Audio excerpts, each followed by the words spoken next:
Assalamu alaikum dewerɗiraɓe miɗon yela en kirti jam. Kode radio international nangoyɗon. Suudu radio waɗandu ngam fulfulde e pulaku. Kala nyandere fu kode radio international waddanay on habaruji e bo taskaramji dow mita 30 iga jamdi 9 yahugo 9 e reta waktuji Niger, Nigeria, Chad e Cameroon.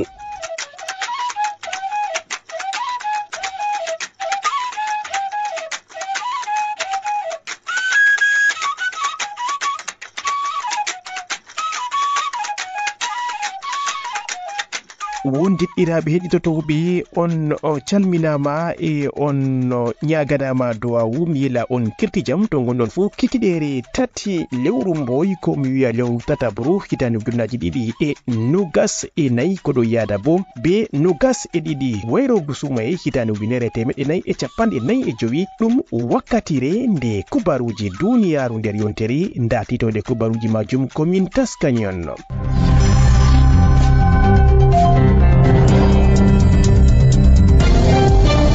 Miliyonji tati e boro temeɗɗe ɗiɗi e capanɗe joyi go e joyi ɗiɗi e sunku temeɗɗe joyinayi e franji capanɗe nayyi e ɗiɗi ɗo wonno ciyete ko tammi kala goto fo wurtinta ngam ƴummugo daga leydi Cameroon yettugo ha leydi Arabie Saoudite ngam daragal jowabal ha islama wato hijju. Kubarol ngol andinama ñalomare nogas e joyinayi lewru ɗiɗabru be Paul Atanganji jagorɗo halfitinaɗo laamuji ha nokkuje. To leydi Chadi ko ngam billaji soyde kisal e non wankore cembinde ko waɗama nder yontere ndeɗo ko jañima mayarle ɗuɓɓe masin nder maɓɓe ɗo tawi Yaya Dillo goto nder lundanke en leydi Chadi ɗum jo'ini bo wakkatire nde cuɓɓol hoorejo leydi joyigo lewru jowabru kayum on kadi ko jo'inama be ardungal leydi ndiɗo e non général Mahamad Idriss Déby yitno hoorejo mo laamu hakkunde on man andinama bana candidajo ñalomare Asaweɗo. To leydi Sénégal ɗiɗi lewru joyigo abru kayum on ko jo'inama ngam cuɓɓol hoorejo leydi amma bo goɗinaka tawon ɓawo ko ɗum waɗi jonde nde boridal ko ƴewnama be hoorejo leydi ndi tawteɗo ha laamu Macky Sall to gallure Dakar ɗum timminama ñalomare salasa nder asawere nde ɗo kadi ɗum go'inan ko bo ɗum salan be hoorejo leydi ndiɗo Macky Sall on jaɓɓama ha kubaruji duniyaru nder yontere kikiɗere hande dewo milana on siwtare to gonɗon fuu joɗi ɗum kubaruji labɗi jahiɗi nder maƴƴande yitere.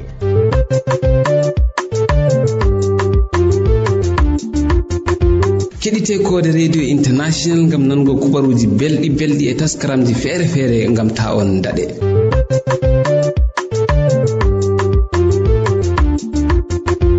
ha hosuki e wo'inkiɗo tawi Shoybu Gambo non ha fandu haala ɗum Rufau Baba Shuwaria. Miliyon tati e boro temeɗɗe ɗiɗi e capanɗe joyi ko joyiɗiɗi e sunku temeɗɗe joyinayi e franci capanɗe nayyi e ɗiɗi kayum on kadi ko jo'inama be dawla leydi Cameroon ngam jobdi yaago hijju hitande ndeɗo ujunnaji ɗiɗi e nogas e nayyi koɗo fonde bo be hitande ujunere temeɗɗe nayyi e capanɗe nayyi e joyi. Kubarol ngol andinama be jagorɗo halfitinaɗo laamuji ha nokkuje biyeteɗo Paul Atanganji on man andini kadi ko ngam be ɓeddugo gal bakije fere ha jomurgol e ko nandi e majum daga leydi Arabie Saoudite e fayin bo ɓeddugo daraja cedede dollar ɗum man yahi yeeso dow hitande ujunnaji ɗiɗi e nogas e tati salide ɓawo ɗum andini kubarol ngol jagorɗo on andini bo ɗum maɓɓiti lawol yoɓugo cedede hijjo hitande ndeɗo ɗum o tammi bo maɓɓego ha 15 lewru tatabru ndu gonɗen ɗo. Jagorɗo on andini to limgal ko ɗum jo'ini yahanɓe hijju majum yotti bo ɗum maɓɓan wakkatire majum fodde ko ñalomare 15 lewru tatabru majum yotta. Kadi ɗon man ƴowniti kala komo fu be yahugo ha gal wakkere nde ɓen anditaɓe ngam hakkilango hijju nder leydi Cameroon. Kubaruji nder asawere. To diwalu siɓa to woyla leydi Cameroon orgal ngam ƴarol faddugo ñaw garsa ko wiyete poliomyélite be ɗemgal faransa walla ha ñalomare nogas e joyinayi lewru ɗiɗabruɗo fodde ko ɗum fuɗɗa go'ore lewru tatabruɗo orgal ngam ƴarugo ɓikkon pamaron ha nder leydi Cameroon. Ndi fu mari ɗum waɗi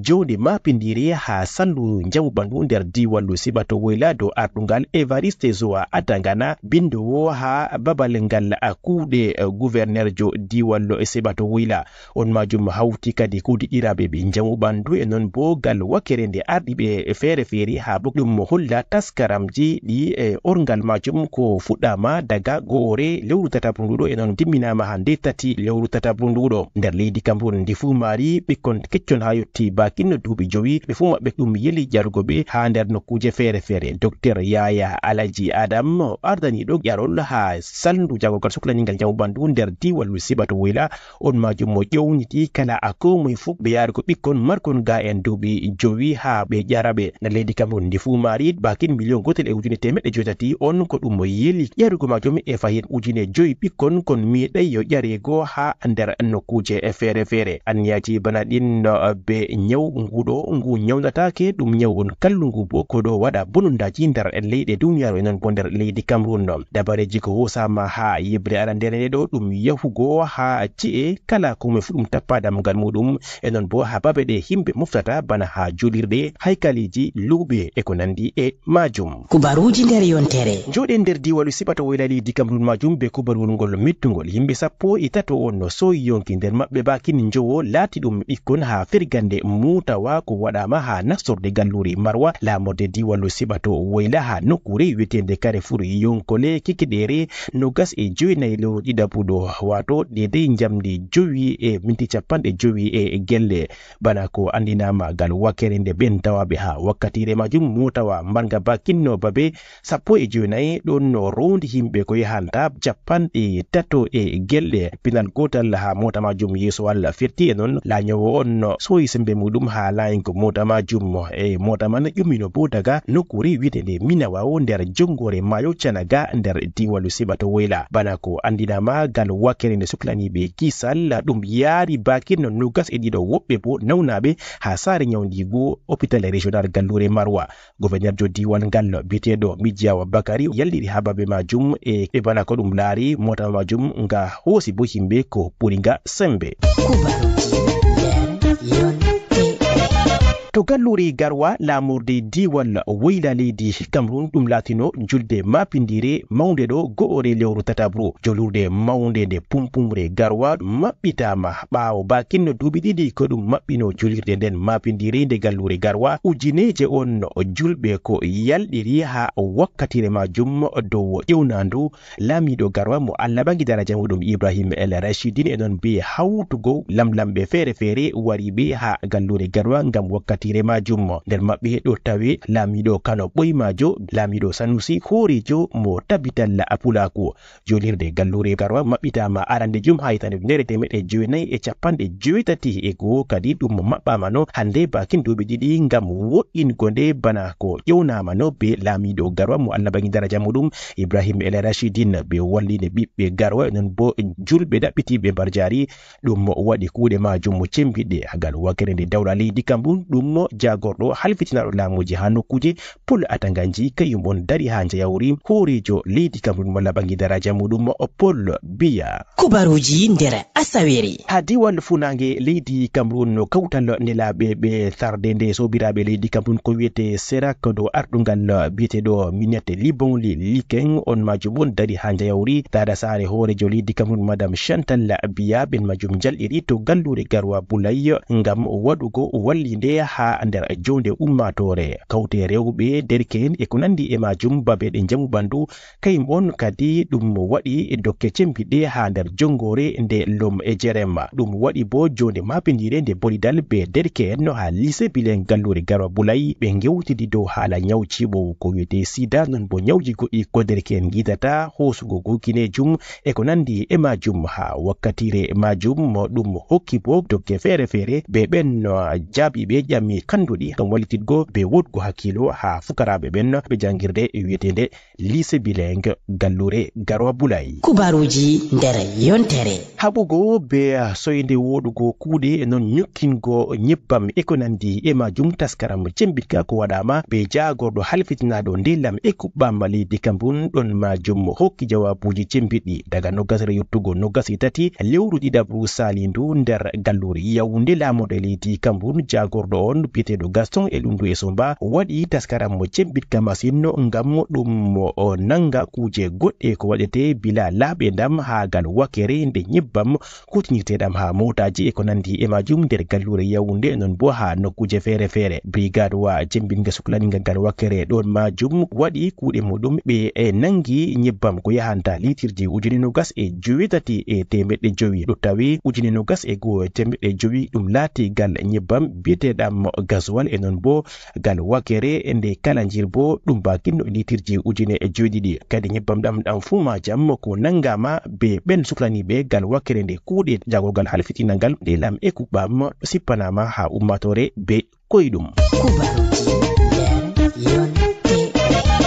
Ardido sigorduma pindirundu Afrika cakari ko wiyete beyak jo'inama ha korwal muɗum gallure Yaoundé lamorde leydi Cameroun kayum on ko suɓama ngam moftorde ma pindire nyalomare mawnde go'ore lewru tatabuɗo ha Palais des Congrès gallure ndeɗo biyeteɗo Yvonne Sana Bangui ɓi leydi RCA kayum on hoosi kuuɗe muɗum e non bo be kuudiɗiraɓe woɓɓe bana na'ibijo mako e non bo bindowo ha sare nde beyak majum e ardiɓe yilirɗe goɗɗe ko tawete ha nder sare nden dow ardungal biyeteɗo May Muisi horejo mo salwitinorde yilirde kawtal e ceede ɗe Afrika cakari on ɗum waɗi moftorde nden cembinde to Palais des Congrès gallure Yaoundé ngam jo'ingo gouverneur jo mo beyak majum.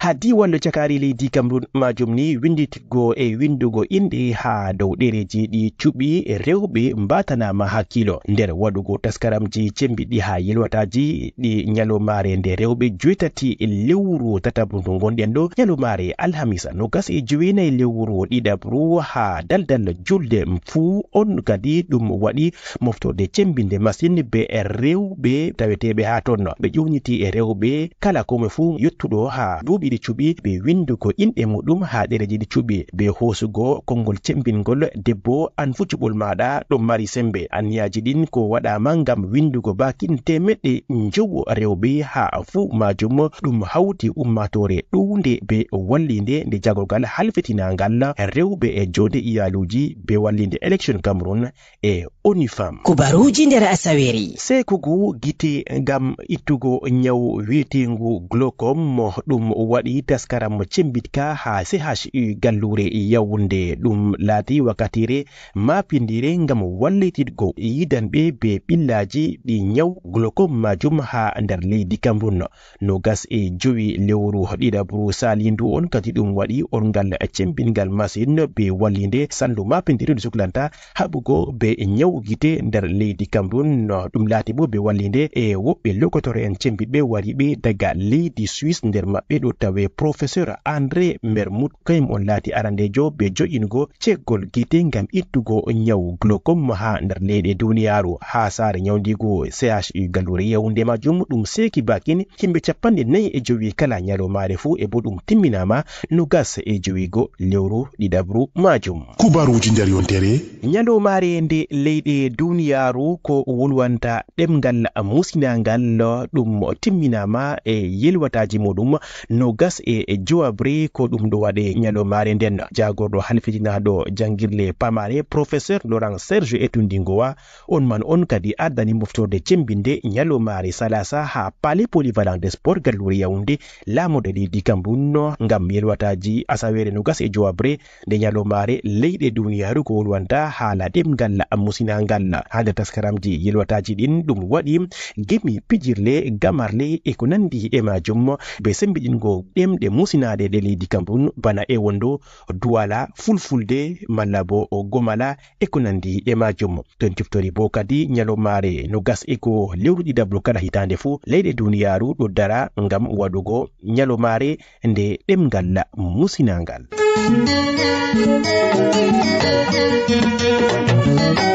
min duuɓi am jeeɗiɗi miɗi nanugo Kode Radio International ngam wallugo fulfulde be pulaku.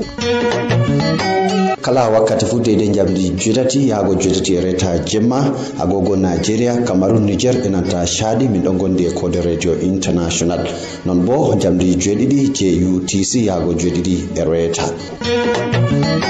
miɗo nana belɗum heɗitago kubaruji Kode Radio International dede jamdi jetati yahango jetati e reta jamma agogo Nigeria, Cameroon, Niger enanta Chadi. Non bo jamdi jeeɗiɗi yahango jeeɗiɗi e reta agogo UTC. Kubaruji Kode Radio International ɗo wela amin. Kode Radio International.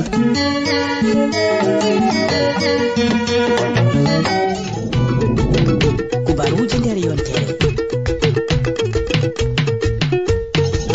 Kubaruji nder yontere.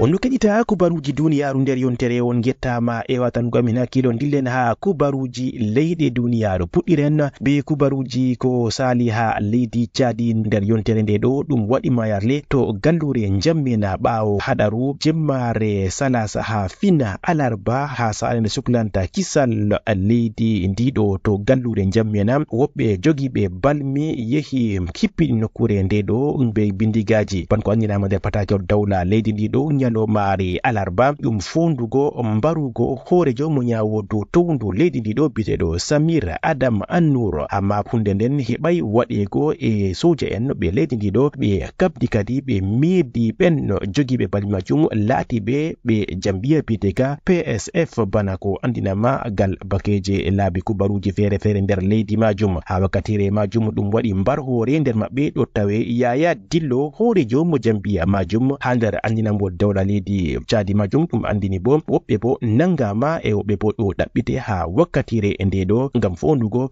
mbargo alkalijo on biteɗo Samir Adam Annour majum. Ɓawo mbargo hoorejo mo jambiya PSF biteɗo Yaya Dillo ɗum waɗi wankore cembinde ha gallure nyammina amma bo ɗum deƴƴitinama. Kubaruji nder asawere. Ko ngam billaji ɗin ko tawete ha leydi Chadi majum nder yontere nde ɗo cuɓol hoorejo leydi yeɓre arandere tammi waɗego 5 lewru Jowabru warandu. Ɗon man kadi andinama be saare nde suklanta cuɓi ha nder leydi ndiɗo e bo ɓe dokki wakkatiji cembiɗɗi ko tammi kadi wongo nder taskaramji ɗi cuɓi majum hakkunde 5 yottugo 15 lewru tatabru ndu gonɗen ɗo ɗum jo'ingo ɗereji ɗi wongo kandida ha cuɓol hoorejo leydi. Nyalomare 24 lewru tatabru ɗum nan inde ɓen kandida en hosaɓe ngam cuɓol majum ɓe sarwitinodu tuginorde leydi majum. Daga 14 lewru Noyabru yottugo 4 lewru Jowabru ɗum waɗano orgal cuɓol hoorejo leydi yeɓre arandere majum. E non 5 lewru Jowabru ɗum waɗan cuɓol hoorejo leydi majum yeɓre arandere. 21 lewru Jowabru ɗum andinan jawabuji arani. E non 5 lewru Jowabru ɗum andinan jawabuji ragareji ɓe sarwitinorde tuginorde leydi ndiɗo. To ɗum heɓi potal gal bakeje fere 5 yottugo 20 lewru Jowabru ɗum waɗan orgal ha cuɓol lidabol. 22 lewru Jowabru ɗum waɗan cuɓol hoorejo leydi majum yeɓre ɗiɗabre. 2 lewru Jowabru ɗum andinan jawabuji arani. 20 lewru Jowabru ɗum andinan jawabuji ragareji be sarwitinorde tuginorde leydi ndiɗo. Kadi wala seko hoorejo taweteɗo ha laamu hakkunde Général Mahamad Idriss Déby Itno nyalomare asawe ɗo o darnama bana kandidajo ha cuɓol hoorejo leydi majum. Oɗo tawe ha adungal kawtallo jambiyaji bakin 200 leydi ndiɗo on majum warno bo ha artungal leydi ndiɗo ɓawo bariki hoorejo leydi ɓoymajo Maréchal Mahamad Idriss Déby Itno ha lewru Noyabru 2021. Kubaruji nder yontere. Ha leydi Guinée Conakry ɓawo ko ɗum sankitinoɗo mo leydi ndiɗo Général Mamadi Doumbouya lammini biteɗo Amadou Ba uri bana jagorɗo arandejo on majum kayum wonno tammi ɗoftugo le soja en ɓenno ngam yettugo ha wakkatire nde e cuɓi on suklaniɗo gal wakkere nde faggudu. E non bo mo daldallo siyasa leydi ndiɗo lamminama nyalomare salasa nder yontere ndeɗo. Jagorɗo arandejo be duuɓi mako bakinno 59 Amadou Ba uri wari huusi babal Bernard Gumu mo sankiti ɗo ngumu ɗum 19 lewru ɗiɗabru salindu. leydi burkina faso laati kayri tan on lutti be kongi caatuɗi e non anniyaji golɗiɗi CEDEAO kawtal leyɗe afrika hirnagueje kawtal ngal itti anniyaji golɗi ko husama dow leydi niger mali e non bo leydi guinée conakry ha jonde ƴownade ko ɗum waɗi be hoore en leyɗe majum leydi niger ko ɗon mari anniyaji cembiɗi e golɗi dow muɗum yiyama kadi laabiɗi piroje muɗum maɓɓitama fahin dow lawol gotol majum laabiɗi ngalu e ko nandi e majum mardi leydi ndi ɗo gal wakere nde ceede e kuje goɗɗe ɗum fu majum ɗum maɓɓitama bana ko andinama ha nder patakewol ngol timmingo jonde majum ko waɗama ha nder asawere ndeɗo anniyaji golli ko hosama dow leydi burkina faso kama wolwanaka e inde muɗum waray ha nder andinangol ngol kubaruji nder asawere ha leydi Nigeria hunankoɓe yeddi kubaruwol ngol andini taskaram ngam waɗugo toccinkilamu ha dow hoorejo leydi ndiɗo biteɗo Bola Ahmed Tinubu kubaruwol pewnangol e non bo ngol wala ɗisorde ɗo on ko andinama be ardungal hunankoɓe leydi Nigeria ɓawo ko gal bakkeje feere feere ɗum andini soje en majum ɗo taska waɗugo toccinkilamu ha nder yontere ndeɗo bana ko ɗum sali ha dow laabi leyɗetol gal bakkeje feere feere ɗum andini kadi ɗum ɗo taska wadgo toccinkilawu majum hunde on ko waddi seko e non bo numoji be jonde ummatore ɓiɓɓe leydi Nigeria nder wakkatire nde ɗo tawe be ɓillaji ɗi faggudu jaɗɗi masine e non be nawugo kuje ha luuɓe e fayin bo be ittugo wallinde nde dawla ha ceede ɗe nyebbam ko ɓeddi bo ceede majum ha gal bakeje feere feere e fayin bo ko lutiɗon majum ɗo tawe do'ugo daraja naira ha luuɓe ɗe ngalu kubaruji nder yontere to leydi Sénégal hoorejo leydi ndiɗo ƴownino moftorde cembinde ngam bolidal ɓiɓɓe leydi majum e non ɗum temminama ñalomare salasa ɗo to gallure Dakar laamode leydi Sénégal bolidal on ha wakkatire muɗum ɗum wolwi dow toɓɓe bakino ɗiɗi cembiɗɗe masine arande ɗum laati dow haala taskaram cuɓi ƴamol laati ha gal wakere nde ɓen tammiɓe yallirgo ha cuɓi majum wato candidat en bana ko andinama ha ɓawo jonde nden cembinde nde bolidal majum ɗaɓɓitirgo narral hakkunde ɓiɓɓe leydi Sénégal candidat en ɓen husaɓe be sarwitinorde tuginorde ɓen man ɗo tawe dow daɗo majum e non woɓɓe ɓe ɗereji muɗum hosaka bo kadi ɗum lartan be wakere nde sarwitinorde tuginorde majum tema woɓɓe nder maɓɓe tammi heɓugo lawol ngam yaldirgo ha cuɓol hoorejo leydi ndin ha toɓɓere ɗiɗabre bo ɗum haala wakkatire nde on ɗo ɗum tammi waɗgo cuɓol hoorejo leydi majum ha ɗon man ñalomare ɗiɗi lewru joyego kayum on ko ɓe jo'ini ngam ɗum gonɗina be hoorejo leydi e ɓawaton bo kadi ɗum yerɓa ha sarwitinorde tuginorde to ɗum waɗan cuɓol ngol hoorejo leydi Sénégal mo Allah bangi daraja muɗum Macky Sall andino bo ɗiɗi lewru ndayabru on wakkatire nde laamu mako timmata ha adunga leydi ndiɗo e non o wi o tammay salugo wakkatire nden bana ko andini ha yeeso jayle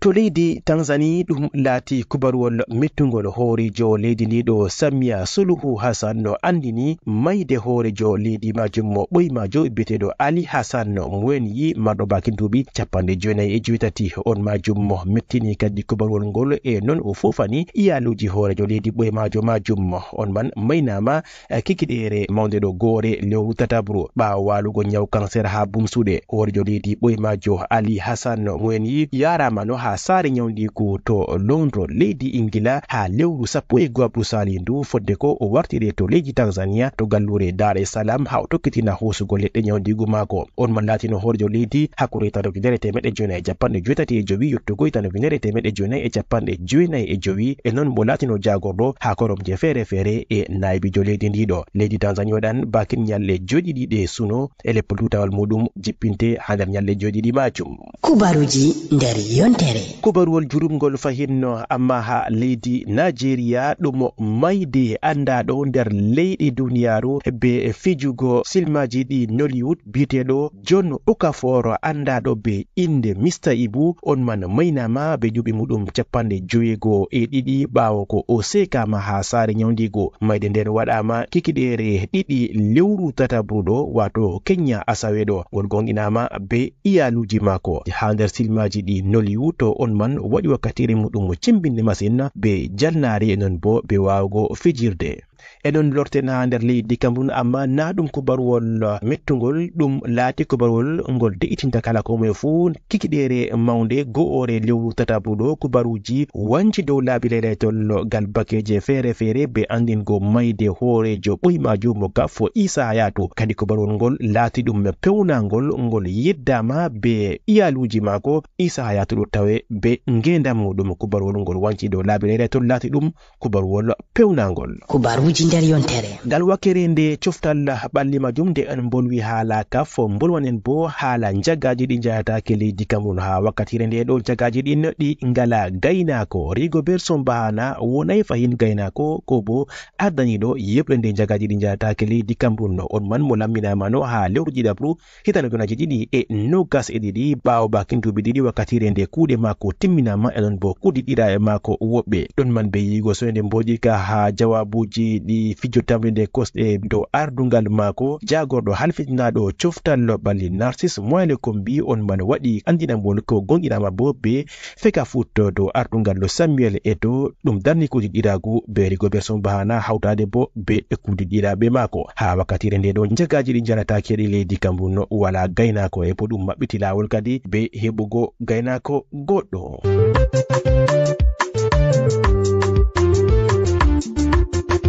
keɗite Code Radio International ngam nango kubaruji belɗi e taskaramji feere ngam ta on daɗe.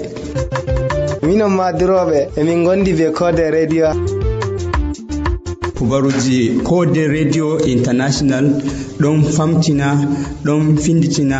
ɗon welnana ummatore ngam wonde be maɓɓe ngam ta on daɗe. mindiroɓe fuu min accaka ha ɓawo kala wakkati fuu min ɗo tokki Code Radio International. Code Radio International kala yoloma fuu daidai in jamdi 7 yago 7 be reta jamma miɗo nana kubaruji Code Radio International. kala debbo yiɗi andugo dimu hoore mako fuu o wonda be Code Radio International.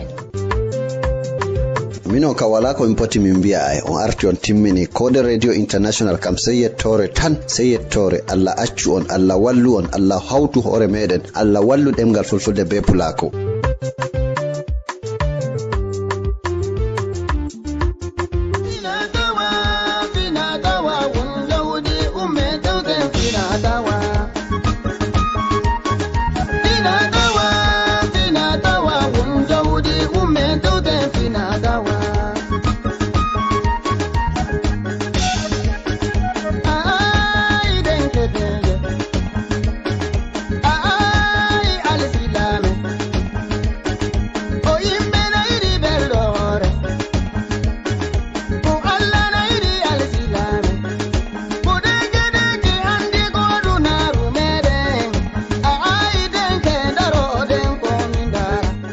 Kofis finatawa kay mondo ɗoften ha wakkatire nde ɗo sobiraɓe wonde ɗiɗaɓe mi yetti on e watango amin hakkilo mi yetti on e heɗititgo kubaruji duniya nder yontere to gonnon fuu mi lana on no kikiɗere dewo welnde be gimol Dikofis miɗo hofna Modibbo Arabo Bala e non Modibbo ɓi Modibbo e Alaji Umaru mo gallure Yaoundé sobiraɓe wonde ɗiɗaɓe jangen dure ndemen ngam yarugo nokkuje meɗen yeeso on jarama.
nange